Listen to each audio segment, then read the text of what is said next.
60 கோடி ஆண்டுக்கு பின் ரகசியம், உலகை மிரள வைக்கும் அந்த விசித்திர புழு, கனவிலும் நினைக்காத ட்விஸ்ட். உலகம் முழுவதும் உள்ள மனிதர்களாகிய நமக்கு இன்று 2 கண்கள் இருக்கின்றன. இந்த உலகத்தை பார்க்கும் திறன் நமக்கு இயல்பாகவே இருக்கிறது.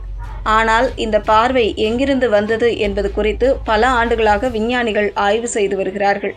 அந்த ஆய்வுகளில் சுமார் 60 ஆண்டுகளுக்கு முன்பு வாழ்ந்த ஒரு புழு போன்ற உயிரினம் முக்கியமான பங்கு வகித்திருக்கலாம் என புதிய தகவல் வெளிவந்துள்ளது.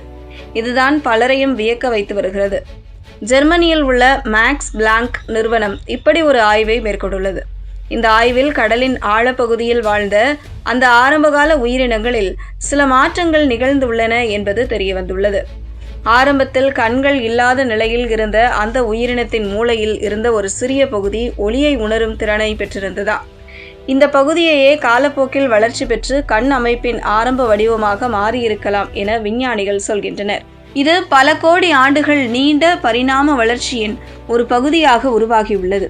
அந்த ஒளி உணரும் செல்கள் பிறகு சிக்கலான அமைப்பாக வளர்ந்து இன்று மனிதர்களிலும் பிற உயிரினங்களிலும் காணப்படும் கண் அமைப்பாக உருவாகியுள்ளது என்பதுதான் இதில் குறிப்பிடப்படும் கருத்தாகும். இந்த ஆய்வில் இன்னொரு முக்கிய தகவலும் சொல்லப்பட்டுள்ளது.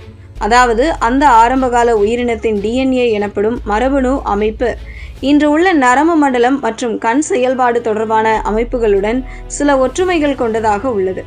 இதை இன்னும் எளிமையாக சொன்னால், மனித கண்கள் ஒரு தனித்துவமான புதிய உருவாக்கம் கிடையாது. அது மிக பழமையான உயிரியல் அமைப்பின் தொடர்ச்சியான வளர்ச்சி என புரிந்து கொள்ளப்படுகிறது. இன்று நாம் பயன்படுத்தும் கண்கள் ஒரே நேரத்தில் உருவானவை கிடையாதாம்.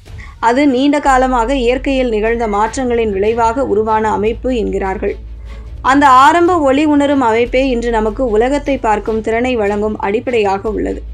இந்த கண்டுபிடிப்பு மூலம் பார்வை இழப்பு தொடர்பான மருத்துவ ஆய்வுகளுக்கு புதிய திசை கிடைக்கலாம் என விஞ்ஞானிகள் சொல்கிறார்கள். அந்த பழமையான உயிரினங்களில் அந்த ஒளி உணரும் செல்களின் செயல்பாட்டை புரிந்து கொண்டால் எதிர்காலத்தில் சில பார்வை குறைபாடுகளுக்கு புதிய சிகிச்சை முறைகள் உருவாக வாய்ப்பு உள்ளதாகவும் தெரிவிக்கப்படுகிறது. இயற்கையின் பரிணாம வளர்ச்சி மிகவும் மெதுவாகவும் தொடர்ச்சியாகவும் நடைபெறுகிறது என்பதை இந்த ஆய்வு மீண்டும் ஒரு முறை காட்டுகிறது. ஒரு சிறிய உயிரினத்தில் தொடங்கிய மாற்றங்கள் இன்று கோடிக்கணக்கான உயிரினங்களின் பார்வை திறனாக மாறியுள்ளது குறிப்பிடத்தக்கது.